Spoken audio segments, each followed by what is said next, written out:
Yeah, yeah.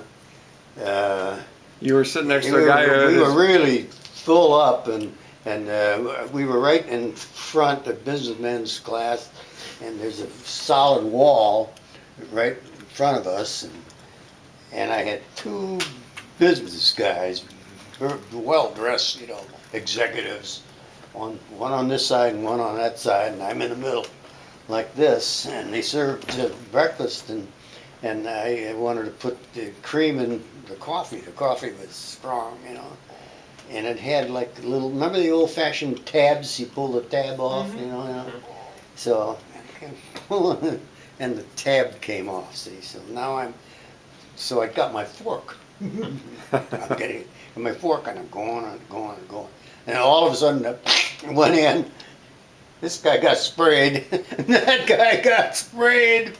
And they turned and looked at me, and if I could have had a trapdoor, I had to pull it and gone down.